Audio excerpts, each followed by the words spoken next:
आर्यमर्दन वो कुंभकर्ण बना था, और जो उसका मंत्री था धर्मरुच वह विभीषण बना था। याज्ञवल्क्य जी कहते हैं भरद्वाज, ये भी एक कारण था भगवान के अवतार लेने का पृथ्वी पर, ये भी एक कारण था। और ये तीनों, ये रावण, कुंभकर्ण और विभीषण, ये तीनों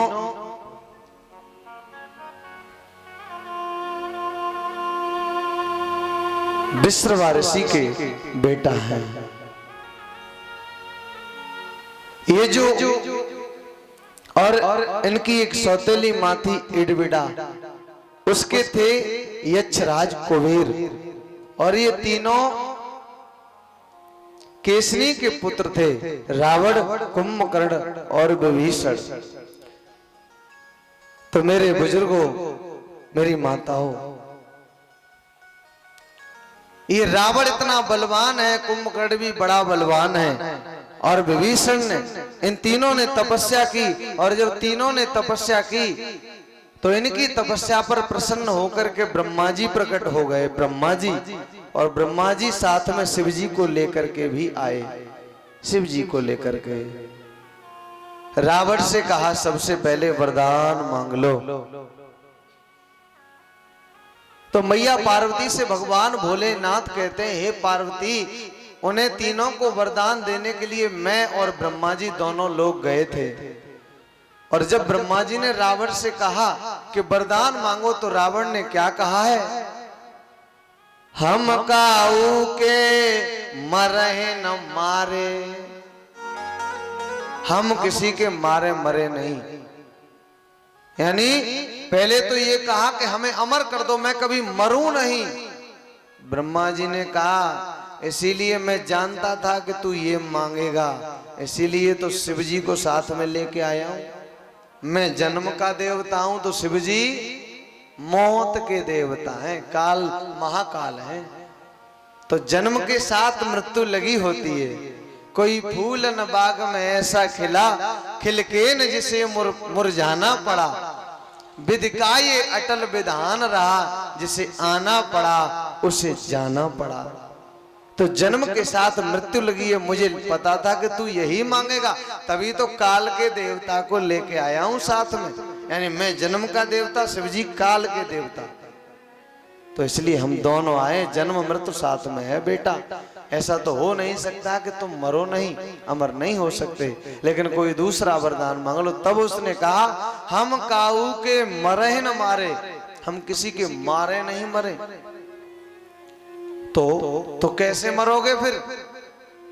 तब उसने सोचा कि देखिए, मनुष्य जो जाति है वो मुझसे भयभीत रहती है, डरती है, और बानर जाति ये कमजोर है और मुझे मार नहीं पाएंगे। इसलिए मैं, चलो बात ही तो है थोड़ी कहने की, तो कह देता हूं कि छोटी सी जाति है, इसका नाम लेकर के। तो उसने कह दिया, बानर मनुज जाति दुए मारे। बानर और मनुष्य ये दो जाते मुझे मारे बस, और कोई नहीं मारे। अब ध्यान रखना, समाज में जब जब दानवता बढ़ती है तो उसे मानवता ही नष्ट करती है। यदि दुष्ट अपनी दुष्टता नहीं छोड़ता है तो सज्जन को अपनी सज्जनता नहीं छोड़नी चाहिए। लेकिन आचार्य चाणक्य कहते हैं, सठे साठ्यम समाचरित, यानी जैसे को तैसा। तो ये समय देखा जाता है किस समय किस चीज की जरूरत है। जैसे आपके घर में कोई जल्लाद, कोई मंच लाकर कूद पड़े, और घर में बहनें हैं, बेटी हैं, अगर उनकी तरफ अगर टेढ़ी नजर करे तो क्या फिर आप सज्जन ही बने रहोगे? नहीं, फिर तो तलवार ही उठानी होगी।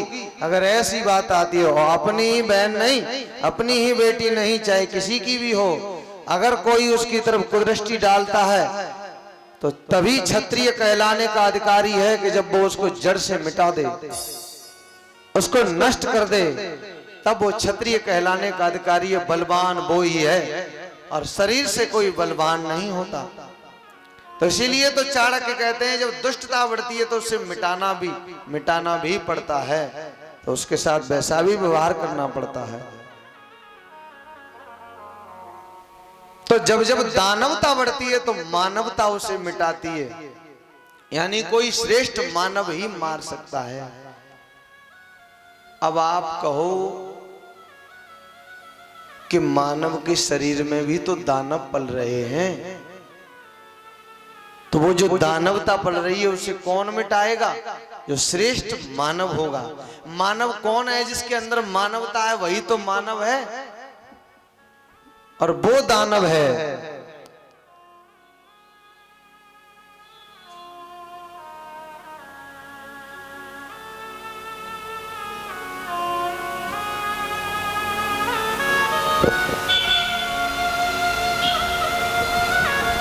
किसी के घर में 4 छोटे छोटे बच्चे हों, एक घर में तो नहीं मिलेंगे, लेकिन जिस जिसके घर में हो तो वो छोटे छोटे 4 बच्चे चाहिए, तो कृपया करके अगर मंगवा दिया जाए तो बड़ी कृपा होगी।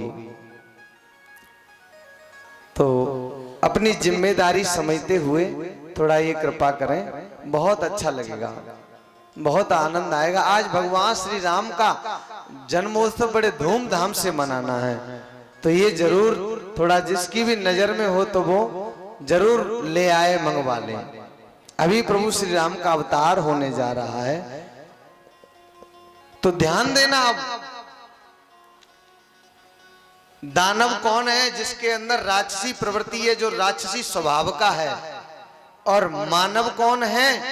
जिसके अंदर मानवता है, जिसके अंदर श्रेष्ठ मानव, जिसके अंदर श्रेष्ठ मानवता है, सज्जनता है, वही तो मानव है। तो हर कोई नहीं मार सकता। अब रही बात बानर की कि मानव मारे और बानर मारे, ये 2 जात मुझे मार पाए, तो ये बानर क्या है? बानर जो है वो चंचलता का प्रतीक है। बानर शाखा से शाखा पर जाई, यानी बंदर देखा है? कभी इस डाली पे बैठ गया, एक जगह ठहरता नहीं है, बंदर कूदता फांदता ही रहता है। कभी इस डाली पे बैठ गया, कभी इस डाली पे बैठ गया। तो चंचलता का प्रतीक है बानर, और बानर मन का प्रतीक है, मन का। मानव, श्रेष्ठ मानव कौन है? जिसके अंदर श्री राम के जो गुण हैं वो मानव के अंदर हैं। तब तो श्री राम एक श्रेष्ठ मानव है, मर्यादा पुरुषोत्तम, यानी पुरुषों में उत्तम सर्वश्रेष्ठ मानव। सबसे श्रेष्ठ पुरुष कौन है? भगवान श्री राम। और ऐसे श्रेष्ठ पुरुष के साथ उसका मन भी साथ में होना चाहिए। मन तो ये बानर क्या है? मन ही तो है बानर। और बानर यानी श्री हनुमान जी भगवान के चरणों में कैसे बैठे रहते हैं? प्रभु की इच्छा से ही तो चलते हैं, अपनी मर्जी चलाते हैं कहीं। ऐसे ही जिस व्यक्ति का जो मन है उसका गुलाम होगा, जैसे श्री राम के गुलाम हनुमान जी हैं, सेवक हैं, अपनी कोई इच्छा नहीं है, ऐसे ही हमारे मन की जब कोई इच्छा नहीं होगी, मन हमारा हमारे हिसाब से चलेगा, तभी दानवता पर मानवता विजय प्राप्त कर सकती है।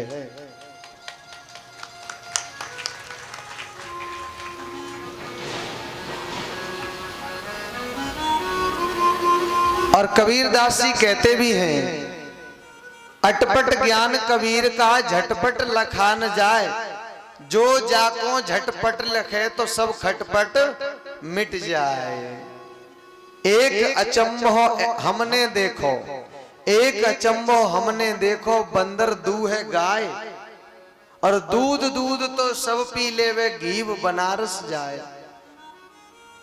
एक अचम्मा ऐसा देखा, कबीरदास जी कहते हैं, और कबीरदास जी का ज्ञान उल्टा है, यानी उल्टा नहीं है, लेकिन उलट करके समझ में आता है, पलट करके समझ में आता है। यानी पलट करके क्या? ध्यान की गहराई में जाकर के समझ में आता है, बाहर से समझ में नहीं आता है। तो एक अचंभो हमने देखो, बंदर दूह है गाय। गाय माने होती है इंद्रियां, और बंदर है मन। तो इन इंद्रियों को कौन दोहन कर रहा है? ये मन ही तो इंद्रियों का दोहन कर रहा है। सिनेमा देखने गए या कोई तमाशा हो रहा है वो देखने गए, अब आंख एकदम झपकने लग जाती है, नींद आने लग जाती है, तो मन क्या कहता है, अभी मैं नहीं थका, पानी के छींटे मार लिए। आंख तो थक गई लेकिन मन नहीं थका, यानी इंद्री का दोहन कर लिया। कान सुनते सुनते थक गए, का बहुत सुन लिया अब रहने दो, का नहीं अभी हम नहीं थके। किसी के अच्छा कहीं भोजन मिल गया, अच्छा भोजन बना तो खाने लगे, पेट भर गया है पर मन कह रहा है और खा ले, कहीं फिर आगे पता नहीं ऐसा मिला न मिला तो और खा लो। तो मन है मान नहीं रहा, तो ये मन क्या है कि अपनी मन मर्जी करवा रहा है, पेट भर गया फिर भी नहीं मान रहा कि ये पता नहीं मिला न मिला, तो लगा इंद्रियों का दोहन कौन कर रहा है, ये मन। तो ये इंद्रिय, गौ माने इंद्रिय, तो ये गौ को यानी गाय को कौन धो रहा है, ये मन धो रहा है। और दूध क्या है, दूध तो सब पी ले वे, दूध है शक्ति ताकत, ये मन ही तो ताकत को खींच ले जाता है। मन के माने जो कर्म करते हैं वही तो ताकत को खींच ले जाता है मन। और घी कहते हैं बुढ़ापे को, अब जब बुढ़ापा रह गया, दूध है पिता, या दही को अगर पिता मानो तो दूध है दादा, और घी उसका पोता हो गया और दही उसका घी का पिता हो गया। और वैसे लेकिन यहां कबीरदास जी ने इधर से संभाला है कि दूध है बचपन, दही है जवानी और घी है बुढ़ापा, क्योंकि यहीं से तो शुरुआत दूध से होती है, तो दूध बचपन है, बचपन का प्रतीक है, तो इसलिए घी बुढ़ापा है। जब बुढ़ापा आ गया तब कहते हैं घी बनारस जाए कि चलो अब काशी चलो और भजन करेंगे, काशी में भजन करेंगे। तो ये बुढ़ापे में फिर भजन नहीं होता है। तो ऐसे ही करके ये इंद्रियों का दोहन मन कर रहा है, और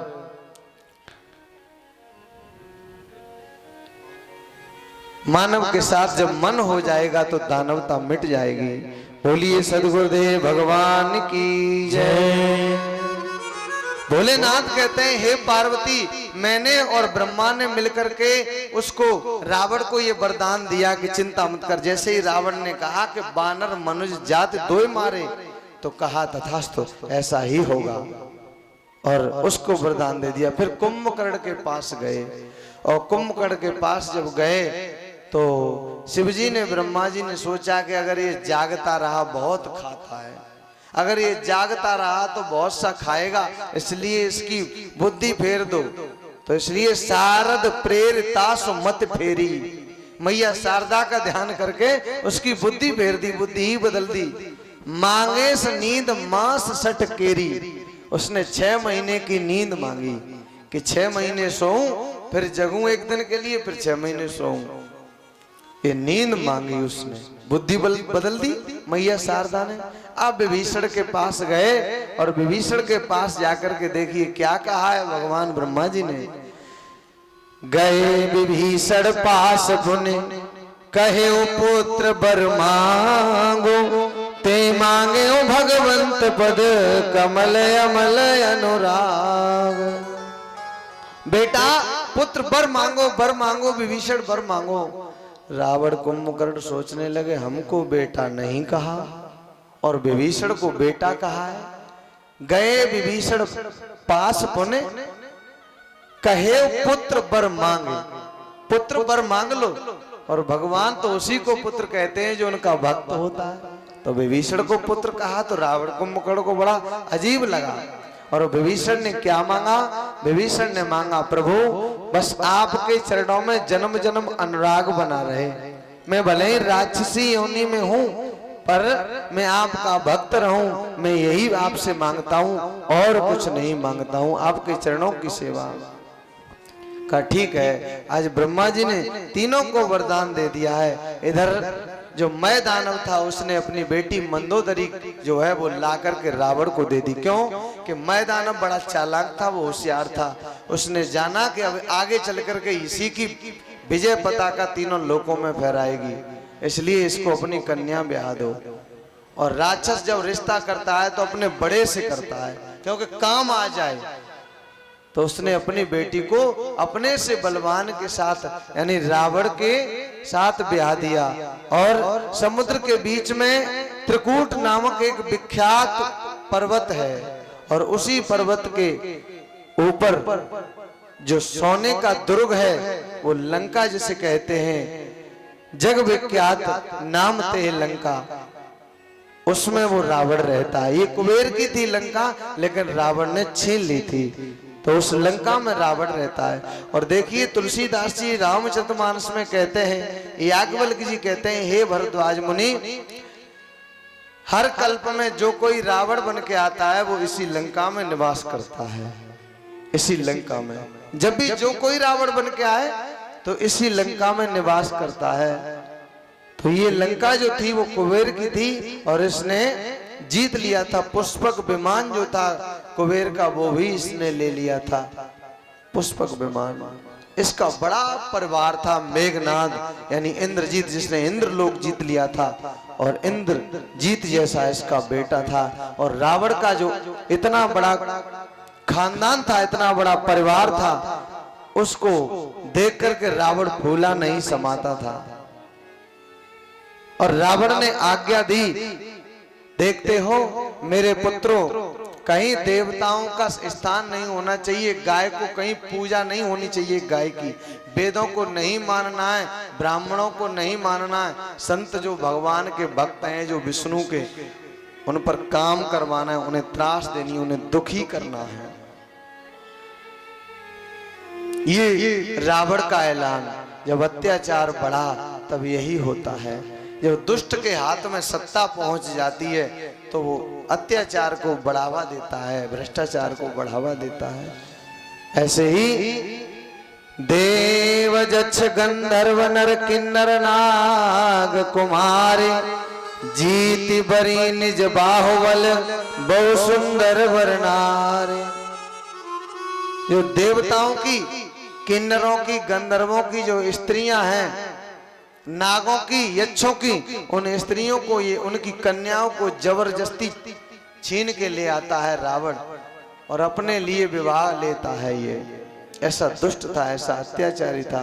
कन्याओं को लाता था सो लाता था और ये विवाहिता स्त्रियों को भी ला करके अपने यहाँ रख लेता था। ऐसा नीच कर्म करता था दुष्ट ये रावण। मेरी माताओं बहनों, ऐसा अत्याचार बढ़ा रावण का, ऐसा अत्याचार बढ़ा कि प्रजा त्राय त्राय करने लगी, तीनों लोग कांपने लगे, देवता भी भयभीत होने लगे, पृथ्वी मैया भी भयभीत होने लगी। कैसा अत्याचार है रावण का। जय जय देश धैनु दुज पावे,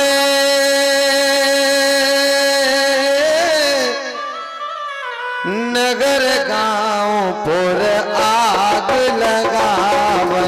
राम सिया राम सिया राम जय जय राम, राम सिया राम जय जय राम।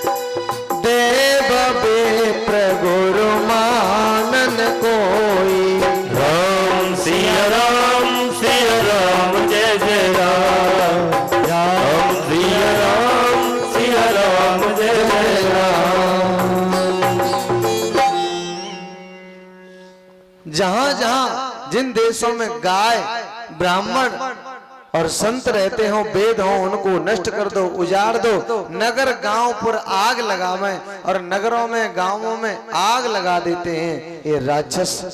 ऐसा इनका अत्याचार है। शुभ आचरण कतौ नहीं होई, अच्छे काम, यज्ञ, अनुष्ठान, धार्मिक कथाएं, ये कुछ भी नहीं होता है। कहीं कोई नहीं करता है। और देव विप्र गुरु मानन कोई, न कोई देवताओं की पूजा करता है, न कोई गुरु को मानता है, न ब्राह्मणों को मानता है। और बहुत सुंदर तुलसीदास जी ने आगे लिखा है कि मां नहीं मां तो पिता नहीं देवा, साधुन सन करवावे सेवा। माता पिता को कोई नहीं मानता, भक्तों से साधुओं से अपनी सेवा करवाते हैं ये राक्षस। जिनके यह आचरण भवानी, ते जानियो निश्चर सब प्राणी। हे भवानी, जिनके ऐसे आचरण हो, जिनके ऐसी प्रवृत्ति हो, उन्हें क्या कहोगे आप?